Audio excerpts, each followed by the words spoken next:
Sejam bem-vindos ao Espaço Opinião. Hoje começamos com saúde, as declarações da Ministra da Saúde, que defende exclusividade para cargos de chefia no Serviço Nacional de Saúde. Falamos do Orçamento de Estado para 2019, ganhos e perdas, um orçamento que praticamente elimina o déficit. Falamos do CDS, que quer comissão a investigar terrenos da Feira Popular de Lisboa. Analisamos o caso Tancos, mais uma vez. E falamos da Europa. A imagem da Europa é a mais positiva de sempre. São então estes os temas que temos hoje em análise. Comigo em estúdio, Pedro Meira. Pedro, obrigada desde já pela sua presença. Pedro, começamos precisamente com as declarações aqui da nova Ministra da Saúde, que diz então que é necessário que os cargos de chefia no Serviço Nacional de Saúde sejam assumidos na exclusividade. Como é que podemos encarar este...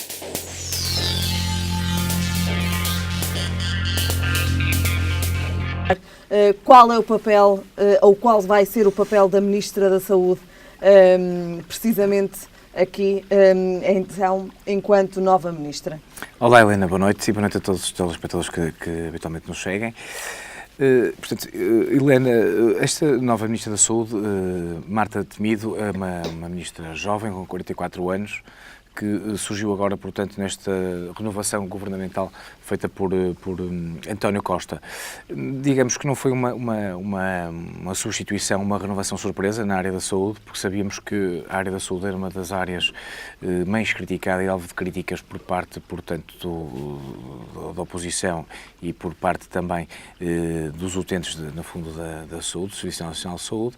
E o que é que acontece? Esta Ministra, há cerca de um mês, noutra qualidade e na qualidade de Ministra, elaborou um estudo, um relatório para o Conselho Económico e Social com um tema que era melhorar a gestão do Serviço Nacional de Saúde, recursos humanos, o essencial. De que forma é que se melhora o Serviço Nacional de Saúde? Precisamente, ela faz este relatório, apresentado no Conselho Económico e Social, e aponta realmente para duas situações, que é a questão do pluriemprego, portanto, na área da saúde. O que é isto do pluriemprego? E sabemos habitualmente os médicos, os enfermeiros, que acumulam, no fundo, a prestação do seu serviço ou o seu trabalho na função pública, nos hospitais públicos e também nos hospitais privados. Esta Ministra da Saúde entende o seguinte, e defendeu isto há um mês, e agora vamos ver como é que em termos práticos vai ou não aplicar este estudo. Como é que se põe em prática estudo, realmente essa tese e esse estudo? Este estudo, do pouco que eu consegui perceber deste estudo, e é um estudo bastante interessante, diz o seguinte, que de facto, para no fundo, apelar e para cativar os médicos a que fiquem no Serviço Nacional de Saúde e que não vão, portanto, para o privado, é necessário maior investimento no setor da saúde, é necessário também que, a nível de remunerações, os médicos tenham outro tipo de remuneração, no fundo, para os segurar, para os cativar e para os forçar, no fundo, a ficar só, portanto, a trabalhar no Serviço Nacional de Saúde, não é? Isto para quê? Para não deixar, e este estudo defende isso, a necessidade de estabelecer regras, a necessidade de estabelecer, no fundo, aqui um modelo, para quê? Para que não deixar ao livre critério individual de cada médico trabalhar ou não só no Serviço Nacional de Saúde e acumular também com o privado, não é? Ou seja, ela entende que deve haver aqui realmente o estabelecimento de regras, de orientações, para que os médicos não acumulem as duas situações. Defende mais concretamente agora, já no cargo de Ministro da Saúde, que nos cargos de chefia de serviços ou de departamentos nos hospitais, que são médicos que acumulam as funções de médico e também de chefes de departamentos e de serviços, que têm mais responsabilidades e logo mais trabalho, e esse maior trabalho não é acompanhado de uma maior retribuição. E portanto, esta nova Ministra da Saúde defende que não pode e não deve haver uma acumulação de fundo de funções. Estes médicos que estão nos cargos de chefia devem trabalhar só no Serviço Nacional de Saúde. Mas para isso, e naturalmente, não é? E estes médicos vão ter que ter um aumento da remuneração. Mas é possível controlar, de facto, essa situação dos médicos trabalharem exclusivamente para o Serviço Nacional de Saúde? Eu acho que num país em que os médicos, sobretudo os médicos, por exemplo, que estão na fase inicial da sua atividade ou que estão a começar a sua carreira, têm remunerações baixíssimas para o grau de responsabilidade que uma profissão, como médico tem, não é? É complicado não terem, no fundo, o apetite, digamos assim, para irem trabalhar para o privado, onde vão ganhar o dobro ou o triplo do que ganham no Serviço Nacional de Saúde, não é? É importante que o Serviço Nacional de Saúde melhore, a nível de estruturas, a nível de organização, a nível de funcionamento, portanto, a nível de gestão, até dos hospitais, e eu tenho aqui alguma esperança nesta Ministra, porque esta Ministra, pelo currículo dela, ela está muito ligada à administração hospitalar, tem até um doutoramento nesta área, no fundo até na área de gestão, que eu acho que é muito importante, sobretudo nos hospitais, essa questão da gestão, não só nos hospitais, mas sobretudo nos hospitais. Portanto, e para isso é necessário que haja um aumento até das remunerações dos médicos, não só um melhoramento do funcionamento e dos serviços, mas que as remunerações também aumentem para acompanhar também, no fundo, e para conseguir, no fundo, digamos assim, de uma forma muito simplista, segurar os médicos no Serviço Nacional de Saúde, não é? O que é que falta ao Serviço Nacional de Saúde neste momento? Neste momento, o que falta ao Serviço Nacional de Saúde, e é algo que tem sido, portanto, muito falado nos últimos meses e nos últimos anos até, uma falta de investimento. Ou seja, há um desinvestimento no setor da saúde. E temos acompanhado isso de uma forma muito direta aqui no Hospital São João, por exemplo, a unidade infantil relacionada com a oncologia, em que os miúdos são tratados em pavilhões pré-fabricados. Isto é inimaginável. Outras situações a nível da contratação dos médicos especialistas ou da falta de médicos especialistas ao longo do território nacional, para não estar a especificar aqui casos em concreto, no fundo, há um desinvestimento claro por parte do Governo no orçamento da saúde. E isso é algo que tem sido criticado não só pelos médicos e pelos enfermeiros. Vimos agora estas greves também que existiram no Hospital de Gaia, a falta, por exemplo, de investimento também no Hospital de Gaia. E não é só. Notório de ano para ano que há uma falta de investimento ou há um desinvestimento? Um desinvestimento completamente, e portanto um desinvestimento e falta de investimento, não é? E é necessário perceber que num Estado de direito social a saúde é um dos pilares, portanto, desse Estado. E tem que haver, sem sombra de dúvida, um maior investimento por parte do Governo e do Estado em matéria de saúde, não é? Parece-me cada vez mais importante até, e sempre, quando na continuidade nós temos vindo a falar sobre isso, isto até num país e num continente, não é, cada vez mais envelhecido, onde os cuidados de saúde vão aumentar. As pessoas vão recorrer mais aos hospitais, não é? A partir do momento em que as pessoas vão envelhecendo, há uma necessidade natural para que as pessoas recorram, no fundo, aos cuidados hospitalares. Pedro, falamos especificamente da área da saúde e das declarações então da nova Ministra da Saúde. Marta Temido então é este o nome da nova Ministra da Saúde. No entanto, não nos ficamos apenas pela Ministra da Saúde, mas analisamos também muito rapidamente os novos ministros, os novos nomes dos ministros que então tomaram posse esta segunda-feira. Pedro, o que é que lhe parece? O que me parece, e a minha opinião, a minha análise é a seguinte: eu acho que esta remodelação por parte de António Costa peca por tardia. Acho que devia ter sido feita há cerca de meio ano, um ano. Nós estamos a um ano das eleições. Isto foi, no fundo, uma remodelação governamental que se fez a reboque de uma saída anunciada, que era a do Ministro Azeredo Lopes. Azeredo Lopes, realmente, como Ministro, e aqui fazendo uma divisão entre a parte pessoal e a parte, portanto, política, só por quem tem consideração e por quem tive alguma ligação a nível de faculdade até, o professor Azeredo Lopes teve de facto um comportamento medíocre como Ministro da Defesa e há muito que devia ter sido remodelado. Aliás, este caso de Tancos, logo que veio ao público, devia ter, no fundo, devia ter havido uma assunção de responsabilidades por parte, portanto, de Azeredo Lopes. Contava-se com a sua substituição, com a sua remodelação, a partir da sua demissão. Não se estava a contar com estas alterações a nível, portanto, de outros ministérios. O Ministério da Cultura, o Ministério, portanto, da Saúde, com a saída de Alberto Campos. Foi uma surpresa. Ninguém estava, portanto, a contar com isso, sobretudo a quase um ano das eleições, não é? Um ano das eleições, estes ministros, no fundo, pouco tempo vão ter para trabalhar e para executar as suas ideias e as suas medidas. Foram ministros que foram, no meu entender, colocados e inseridos no governo por motivos até de de confiança política por parte de António Costa. Sabendo que vem aí um ano de combate político, foi buscar ministros, digamos, com perfil até político, como o caso de Cravinho, Cravinho não o pai, mas João Cravinho, mas o filho, é embaixador e que, no fundo, veio também para o governo. A entrada também de João Galamba, isto convém referir, de João Galamba para secretário de Estado da Energia, outra área que estava a ser realmente muito, com alguma alvo de muita polémica, e João Galamba, com o seu espírito combativo, é colocado também na estrutura governamental. Ou seja, foi aqui o criar e o dotar o governo de uma maior estrutura política para o combate do próximo ano. Agora, se a Helena me pergunta se esta remodelação foi ou não bem feita, eu acho que em termos de timing peca por tardia, não é? Foi nesta altura também quase, há quem diga até que no fundo para abafar o Orçamento do Estado e este caso de Tancos, eu, no lugar de António Costa, teria feito esta remodelação, digamos, há um ano. Ia dar aquilo que ia dar algum oxigénio ao Governo.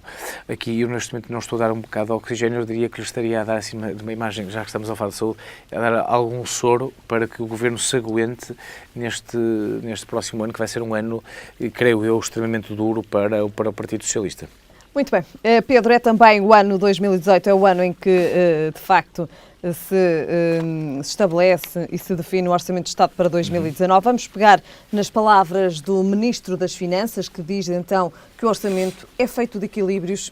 É, de facto, então, um Orçamento de Estado de 2019 feito de equilíbrios? Pedro Meira, é a questão que lhe coloco. Primeiro ponto e primeira nota que eu queria deixar. As pessoas lá em casa ouvem falar muito no Orçamento de Estado. O Orçamento de Estado não é só um documento onde estão presentes as receitas e as despesas do Estado. É também um instrumento de política fiscal. É um instrumento também, no fundo, de captação e de atração dos investidores para o país. E nesse aspecto, há um artigo fabuloso de José Maria Montenegro, o fiscalista, esta semana, sobre essa questão. A questão da estabilidade fiscal e da falta de estabilidade fiscal, portanto, no nosso país. Um investidor quer vir investir em Portugal, uma das primeiras coisas que quer saber é como é que isto funciona em termos de fisco, como é que funciona em termos de tributos, em termos de pagamento de impostos. Depende qual for o âmbito. Se for no âmbito dos vistos gold, tem aqui um leque mais, digamos, mais alargado, mas isso é outra tónica. Eu falava mesmo até em termos de, digamos, de impostos concretos, impostos diretos, de impostos diretos em termos de IRCs e pagamento especial por conta para as próprias empresas, não é? Mas, dito isto, perceber o seguinte, que o Governo diz que realmente isto vai ser um orçamento de equilíbrio. Isto é um orçamento, queiramos quer não, um orçamento eleitoralista. O que é que isto significa? É um orçamento que prepara o ano de eleições, o ano eleitoral. E como é que estes orçamentos eleitoralistas são feitos? Através de benesses que são dadas, benesses ridículas, digamos assim, mas que criam alguns soundbites e alguns títulos, que é o aumento das pensões. Vai haver uma atualização das pensões, um aumento, quando formos ver em termos práticos, o aumento da pensão, eu não sei dizer em concreto, mas são alguns euros, que no dia-a-dia das pessoas pouco ou nenhum impacto. Não se vai refletir. Não se reflete porquê, Helena? Porque, sim senhor, aumenta o rendimento, mas depois há um aumento, por exemplo, a nível dos impostos dos combustíveis. Ou seja, eu estou a aumentar e a atualizar as pensões em 2, 3, 4, 5 euros e depois, ao mesmo tempo, estou, por outro lado e por outra via, a aumentar a carga fiscal a nível dos impostos, por exemplo, petrolíferos. E, portanto, é algo... estão em números extremamente elevados. Em números extremamente elevados. E, portanto, isto é, no fundo, um orçamento já é pré-campanha, em que, sim senhor, vai haver maior investimento público, o Estado vai investir, fala-se também mais na saúde, mais na justiça, mas, no fundo, e em termos concretos, Portugal vai continuar dependente da conjuntura externa e vai continuar, no fundo, dependente, no fundo, do que se passar a nível da economia, a nível global, não é? Nós, este ano, houve um crescimento na ordem dos 2,3%, há uma previsão para o ano de uma descida para os 2,2%. Não sabemos, estamos muito dependentes também da evolução da taxa de juros, não é? Eu creio que Portugal, e o fundamental além desta questão também fiscal, queria dar nota também que vai haver o fim do pagamento especial por conta, que isto são menos 100 milhões de euros a nível de receitas para o Estado, não é? Mas o fundamental é isto, é nós percebermos uma coisa, que este orçamento deveria ser uma política de incentivo fiscal, sobretudo para as áreas que nos interessam, são as áreas que estão a dinamizar a economia portuguesa, que é o turismo, basicamente. E o turismo necessita de ser, no fundo, bem trabalhado. E esse trabalho é feito também a nível fiscal, a nível da atração, lá está, dos investidores para Portugal. E daí a necessidade de uma estabilidade, porque senão estamos criar também todos os anos... infraestruturas para o turismo. Isso, noutro aspecto também, esse investimento público, por exemplo, um investimento público maior por parte do Estado a nível de infraestruturas para o turismo, sem dúvida alguma, isso é algo que urge, é urgente, não é? E portanto, há medidas muito, que lá está, que dão algumas parangonas durante uma semana, mas que em termos efetivos e concretos não vão ter efeito nenhum. Por exemplo, a questão também do incentivo para as pessoas que emigraram, que quando voltarem vão ter uma redução no IRS. Mas cabe na cabeça... Em termos práticos, cabe na cabeça de alguém que já emigrou, que está imigrado, voltar para o país pelo facto de vir a pagar. A última coisa que a pessoa está a pensar quando vai regressar para o país é no pagamento de impostos. Isto é algo que só depois se vai lembrar a meio do percurso de regresso. Porquê? Porque o que a pessoa vai pensar quando quer regressar para Portugal, esses milhares e milhões de portugueses que saíram, é perceber como é que Portugal está. Se Portugal realmente está estável, se Portugal está com um crescimento estável e se está realmente um país, no fundo, seguro em termos económicos e financeiros para o nosso regresso. Portanto, são medidas, no fundo, eleitoralistas. São medidas que vão também de encontro a um orçamento negociado com os partidos que estão a suportar o governo, algumas cedências por parte portanto, do PS ao Partido Comunista e ao Partido e ao Bloco de Esquerda. E, portanto, estas cedências, no fundo, foram para segurar aqui também esta base de apoio de António Costa com as esquerdas, no fundo, unidas, não é? É, de facto, o orçamento com o saldo mais próximo do equilíbrio dos últimos 45 anos? São palavras de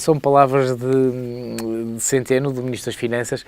Eu sou sincero, era necessário analisar os 44 orçamentos de Estado dos últimos anos para estar a dizer isso. Para chegar a, de facto, a esta conclusão. Sim, é uma frase, são soundbites que se utilizam no lançamento de um documento como o Orçamento do Estado. O Orçamento do Estado é um documento complexíssimo, não é um documento que possa ser apresentado numa conferência de imprensa. E eu para lhe dar nota do seguinte, Helena, o Orçamento do Estado é lançado e todos os anos os escritórios de advogados e as consultoras ligadas à área fiscal dão palestras e dão seminários nas semanas a seguir ao lançamento, ou nesta fase ainda antes da votação do Orçamento, a explicar quais são as medidas. Ou seja, quase que é necessário todos os anos para os empresários fazer um curso e para o cidadão português para perceber como é que vai ser e como é que as coisas vão funcionar. Como é que vai interferir na vida dos portugueses este Orçamento de Estado para 2019?